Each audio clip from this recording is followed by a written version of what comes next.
Че си лежите, че вреди, че имаш лакање во Советот. Со нас во студијата денес Жаре Стевановски, кандидат за советник во Советот на општина Прилеп на листата на Левица. Добре дојде и фала што ја прифати поканата. Добре најдов, секогаш со задоволство. Да го почнеме ова интервју со овој политички пат кој што го набројав некако низ 3 сегменти на че, многу малку си лежеа. Премногу малку. Всушност си лежеа, да, но покој их ни притвори. Лежеа чекајќи ги пресудите кои ние народов никогаш не ги дочекавме. Вредеше? Воопшто не. Сега третиот сегмент за да дојде, треба да се истрче на кампања, зошто ја одбра Левица? На прилепската јавност е познато дека во последните 3 години водевме жестока битка против ископот во село Реовец од страна на Бехтел и Енка, реализирајќи го инфраструктурниот проект за изградба на делницата 10. За волја на вистината од самиот почеток, најпрвим поддржувачите од Левица од нашиот град, а потоа и пратениците од Левица, безпоговорно застанаа во поддршка на жителите на населените места во село Ревоец, Плетвар, Крстец. Дури и во најжестоките моменти, кога Министерството за внатрешни работи настапи со мерки за апсење, за разбивање на тие протести, тој камп кој го имавме таму направено, пратениците од Левица се понудија со нивниот пратенички имунитет да застанат на чело на... Значи со поддршката се да резимираме да, низ цел тој процес воспоставив добри релации со пратеникот Сашко Јанчев, на кој искрено му заблагодаруваме ви во оваа прилика, и тој од мене побара најпрвен да бидам кандидат за градоначалник, кој произлегува од Левица. Тоа беше следното прашање, зошто на советничка листа, а не кандидат за градоначалник, знаејќи дека Левица сепак нема кандидат за градоначалник? Видете, Прилеп е едно специфично ткиво каде реално кога би излегла таква трета опција за кандидат за градоначалника да произлегува од политичка провиниенција, сум повеќе од убеден, односно сум го увидел нештото дека треба да се бори и против членството на ВМРО и против членството и поддржувачите на СДСМ. И едноставно бројката сама по себе говори дали би имал успех во овој период, во овој момент, дали би имал успех трет кандидат од, сепак би ја нарекол, трета политичка партија по големина во државата, од Македонскиот блок. И затоа одбив да бидам кандидат за градоначалник. Сепак во 2021 како независен кандидат свеста кај нашиот народ не ми остави впечаток дека сме доволно созреани да бираме опции надвор од овие две. Ајде сега кажи ми, сакам влегуваш во Советот на општина Прилеп. Првите работи што ќе ги превземеш? Од кај би почнал? Видете, Советот на општина Прилеп како еден од двата најважни органи во локалната самоуправа има водечка улога во локалниот развој, во секој поглед, во секоја сфера. Пред се досега, од досегашното функционирање во Советот, мене, например, најмногу ме иритирала традицијата на советничка листа да се кандидираат советници ради задоволување на социјала, партиската социјала од политичките партии. Па така негде до кај 6-7 место во просек секоја политичка партија го дава на оние кои се малце поспремни да учествуваат во работењето на Советот и да водат локална самоуправа. Останатото е социјала која е задолжена да крева рака само за или против. Сакам таа традиција да ја прекинеме еднаш за секогаш. Впрочем, со олкав број на жители, сметам дека тие 27 советници треба да бидат безпрекорно подковани по однос на Законот за локална самоуправа, негова примена во сите сфери. Да се од кога пратиш политика? Еве, ние сме горе долу, јас и ти генерација следиме 20 на години, тоа би било отприлика 5 совети. Што мислиш, колку од сите тие советници кои што поминале во овие 20 години биле реално спремни да извршуваат Па во овие 25 години не можам да кажам, реално јас сум се заинтересирал за политика од 2015 па наваму, активно ја следам локалната политика, но сметам дека во последниве 10 години на прстите од едната рака можете да ги наброите од сите пратенички состави, советниците кои се истакнале со квалитет во нивното работење, но за жал без успех ради она нашето мнозинство кое го бркаме на секои локални избори и немоќта на опозицијата да делува на поинаков начин. Се надевам дека овие локални избори нашиве прилепчани конечно ќе се свестат и нема да дозволат било која политичка опција, а предпоставка е дека тоа ВМРО да помена и кај нас, нема да дозволат да биде мнозинство со коалиционите партнери, затоа што на таков начин што и да прават проопозиционите советници, со надгласување секогаш ќе завршуваме на едно исто место, а тоа е назад. Значи, поборник си на состав во Советот кој што никој нема да има мнозинство и тука малку аргументите да победуваат, а не мнозинство. Ако до денес како народ не свативме дека треба да постои баланс помеѓу функцијата градоначалник и функцијата совет, позицијата на Советот, тогаш ние ги низ целовај период ги нивелираме, односно поистоветуваме дека ако Советот е мнозинство од едната партија и градоначалникот треба да биде од истата партија. И тоа не довело после ова 34 годишно владење на таков начин до овде до кај што сме и градот ни е таков каков што ни е. Сметам дека треба да има еден баланс и напротив, не по примерот на град Скопје, не знам дали лош пример.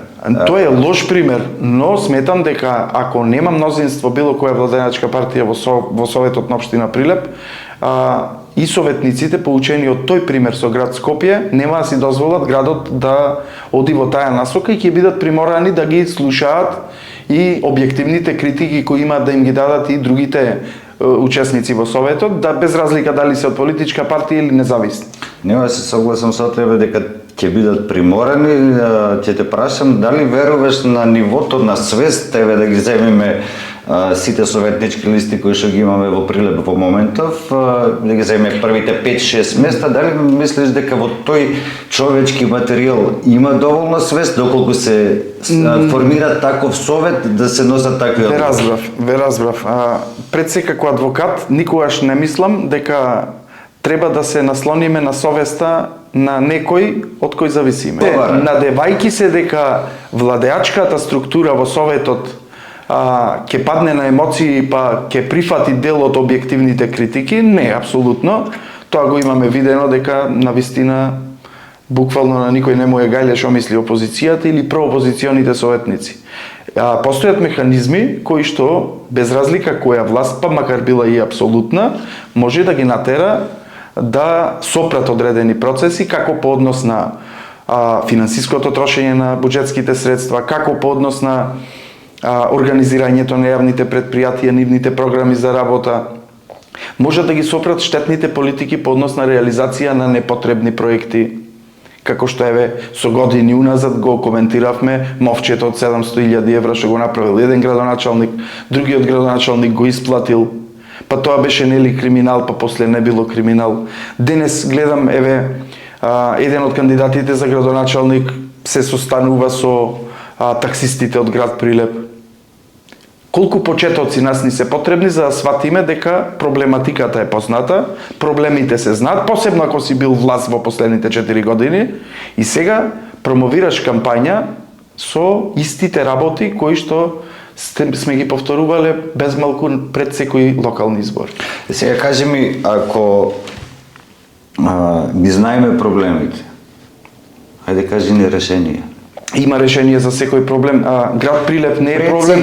Пред се ги спомна јавните предпријатија, нивната финансиска состојба која што е во катастрофална, милионски суми се вртат. Како да се исправат прво тие предпријатија на носи? Малку појасно да биде и за обичниот граѓанин. Значи, кога ЈКП Комуналец, например, би било приватна фирма, сигурно не би работела со загуба, ами со огромна добивка. Тоа нас ни покажува дека од тоа јавно предпријатие непродуктивно, пред се ради нивната структурна поставеност, се трошат пари на преголем број вработени, без ефективно сработена работа. Кај нас, околу реализацијата на проектите кои им стојат на располагање, на јавните предпријатија, дали било тоа Комуналец, Водовод, Паркинзи, сметам дека толку можности пред себе имаат, што раководните лица, директорите до денес, не знам и воопшто што работат, барем елементарните работи да ги работат. И да ги работат на начин на кој што ги работи остатокот од светот, поблиското обкружување или било како. Значи си поворник за на работа да не измислуваме топла вода, да не измислуваме топла вода, на крајот на денот ние во просек сме држава колку едно предградие на Њујорк. Прилеп е град колку едно селце во Париз.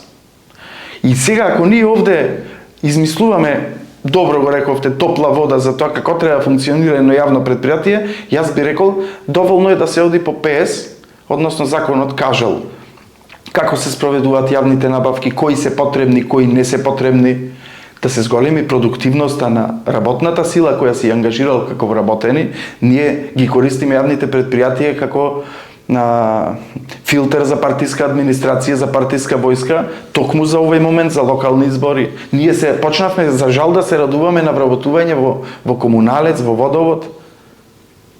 Ние одамна се радуваме на тоа. Ние како народ престанавме да се радуваме ако појдеме на посета кај децата во странство. Ние не се радуваме на платите кои ги остваруваме овде.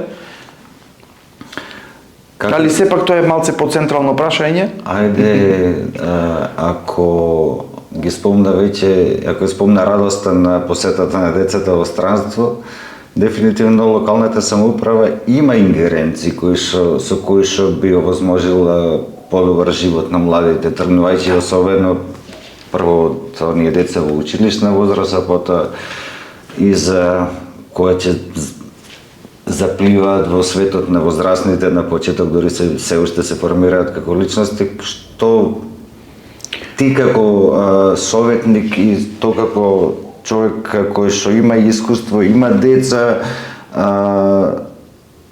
ќе потегнеш и ќе предложиш да направи општината за младите, барем малку да сменат мислење, да почнеме да се надеваме дека евентуално би останали. Видете, во суштина и во тој дел не треба човек многу да резонира за да свати дека драстичниот пат на населението во Прилеп, популацијата намалена за околу 10.000 жители во последните неколку 6-7 години, повеќе од доволно говори за фактот дека тоа се должи на лошата економско-социјална состојба на граѓаните.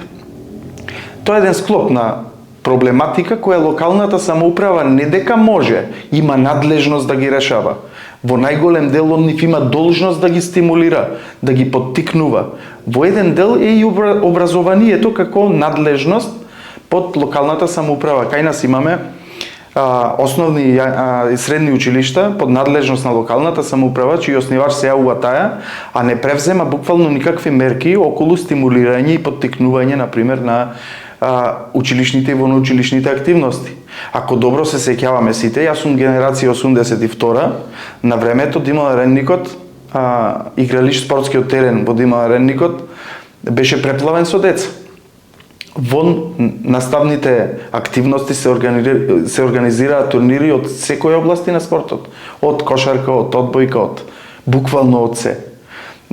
Тогаш некако поинаку го гледавме образованието, барем ние како деца.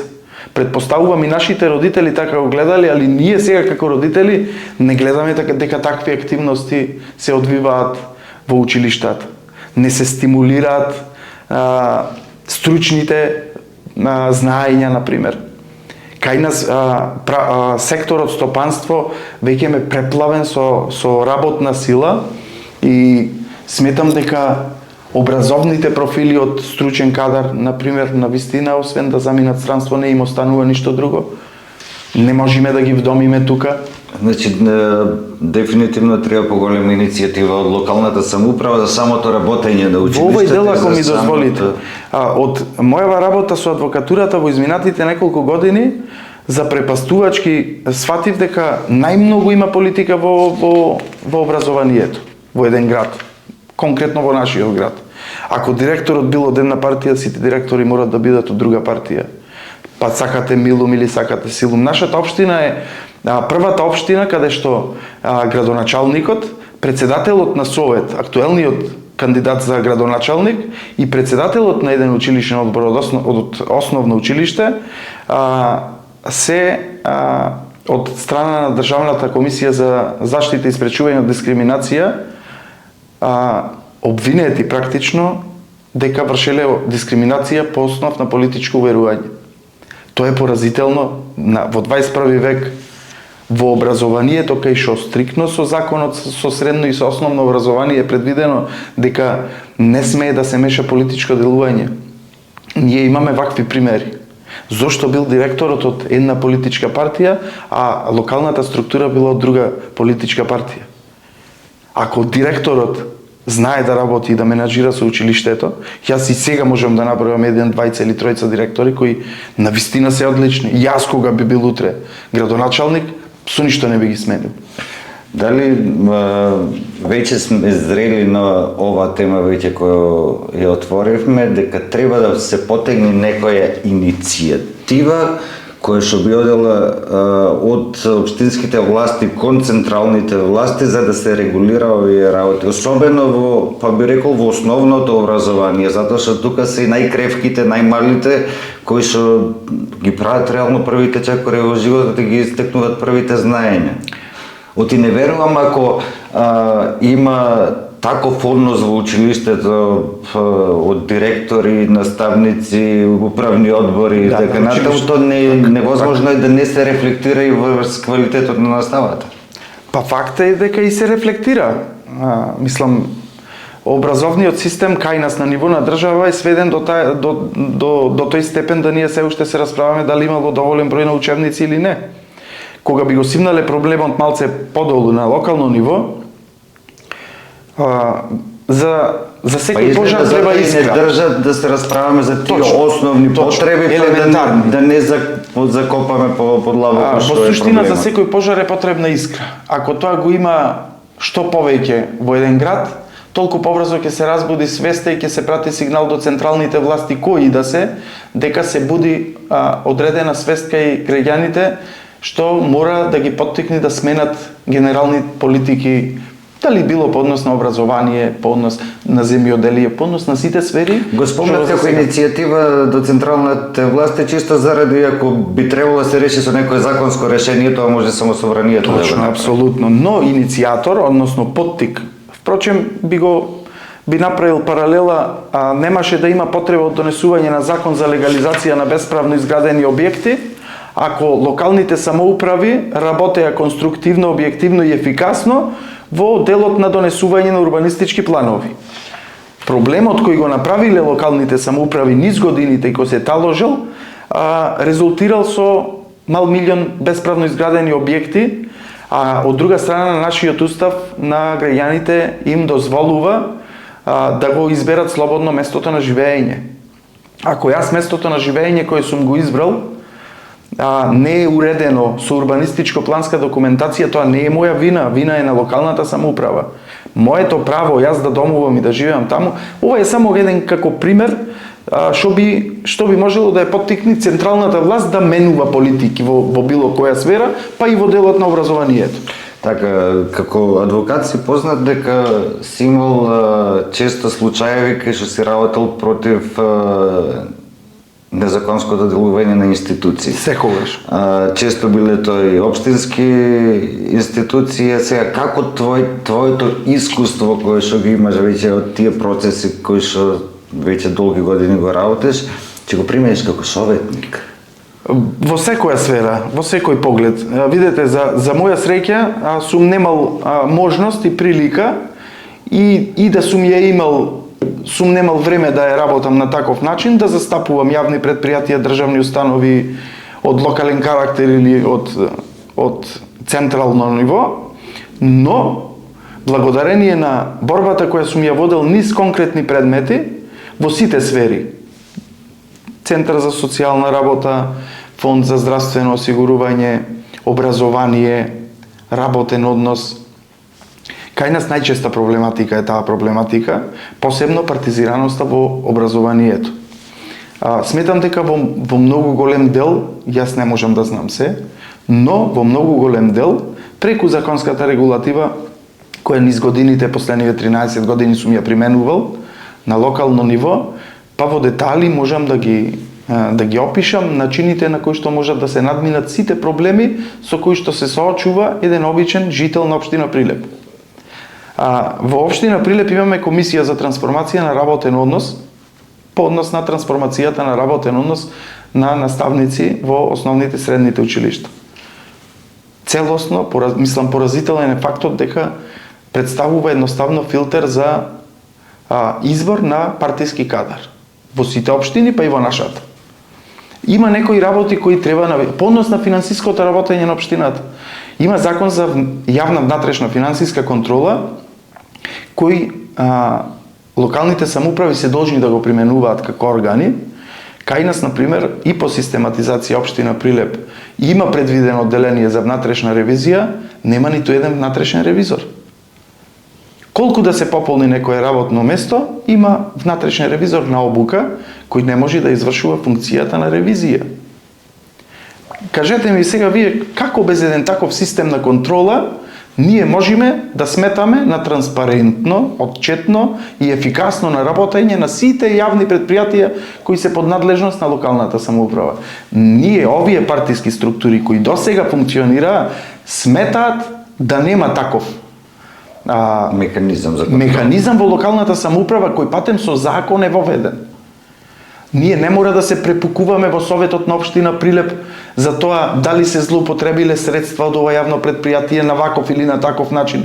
Доволно е како граѓани и како советници да отпочнеме иницијатива за вршење на вонреден инспекцијски надзор по било кое прашање. А тој орган кој треба да ја врши контролата треба да изврши на законит начин, воспротивно многу лесно може да биде сменет. Ајде сега, до сега повеќе го водев разговоров на тоа ти како човек кој што си на листата на Левица, ајде сега малку за Левица и баш за на која што е најактуелна, како правник сигурно си тука добро запознат за таа ситуација, забраната за рекламирање за време на Не знам дали има потреба да се коментира. Сакам од тебе да го слушнам ова како е можно, затоа што не сум правник, ги слушав неколку изјави од ваши членови. Ја видовме и кампањата дека се сели на улица, еве не мора сите на улица, да се најди место. Што е работа и зошто и како е возможно? Без да коментирам, мислам, одлуката сама по себе потврдува која е целта и намерата на власта, а богами и на опозицијата. За жал и за волја на вистината, во периодот од 2004 до 2019 година бев член на Социјалдемократскиот сојуз. Посебно во периодот од 2015 година, кога активно се вклучи во работата на правната комисија, сватив дека тој партиски плафон на таа голема политичка партија не дозволува да испушти кадри кои се независни и имаат свој став. Токму и тоа беше причината да излезам од таа партија, да истапам во 2019 година.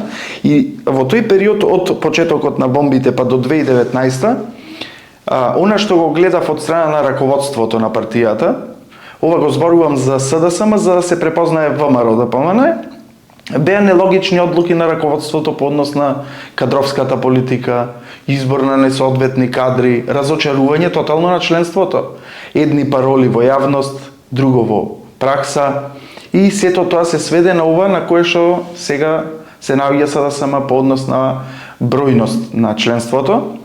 Тоа во моментов му се случува на ВМРО ДПМНЕ. Ако не се лажам, од она никогаш северна, дојдовме до ситуација да зборуваме за канализација.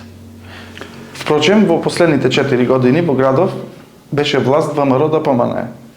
А сегашниот кандидат за градоначалник Дејан Продановски беше председател на Совет. Сите проблеми му се познати.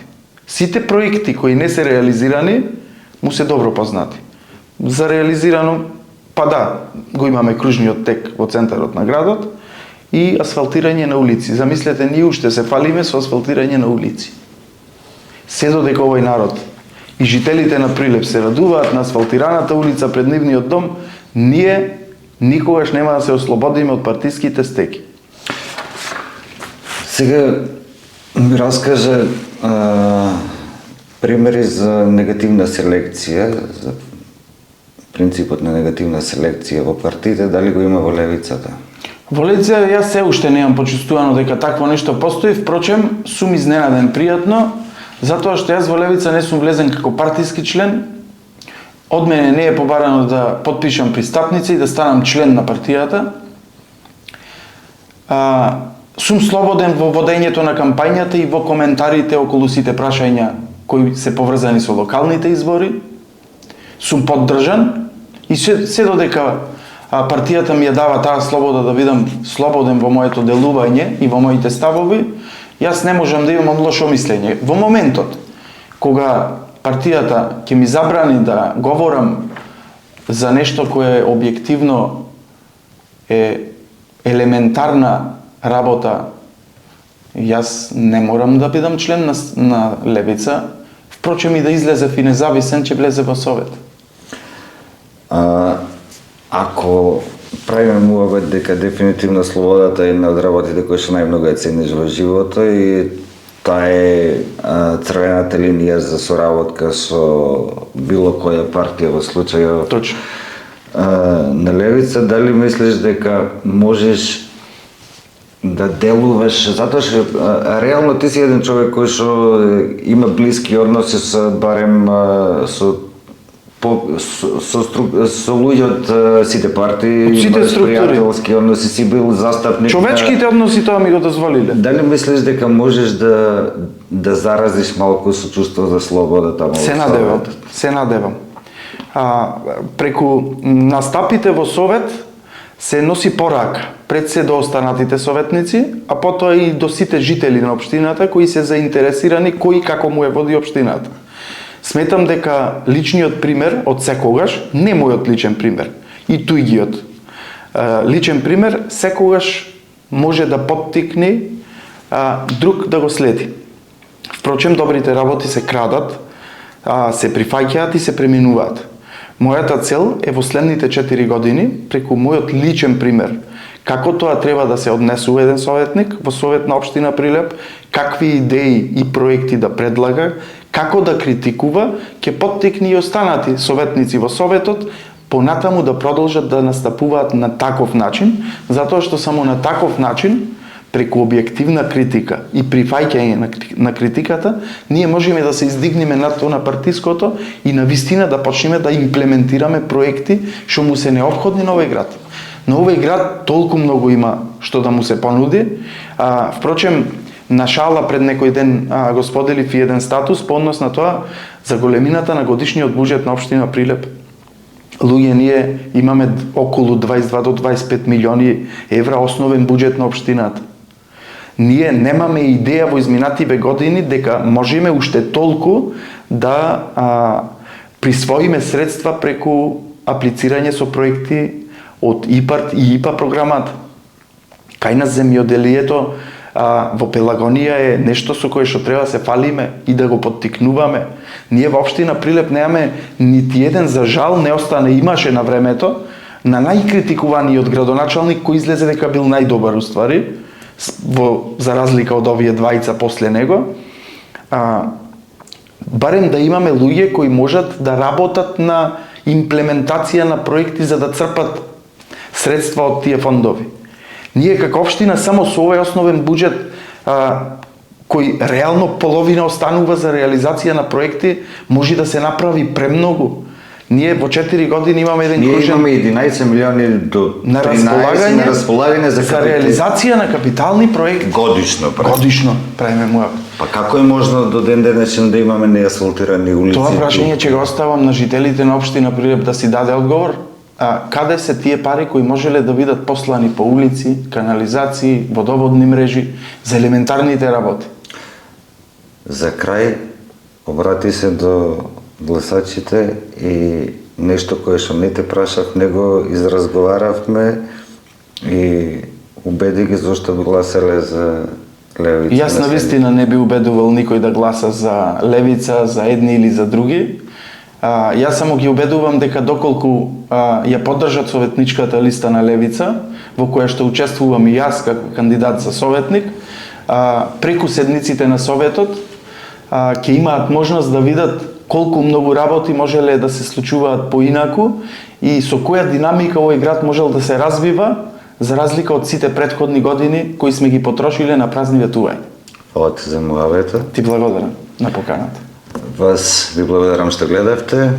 Отава останува отворена буквално за сите кандидати, за сите советнички листи. Имаме испратено покани скоро до сите, ако евентуално некои независни кандидатски листи сме ги пропуштиле на некаков начин, можете и вие да не контактирате. Големите партии во секој случај се поканети веќе одамна.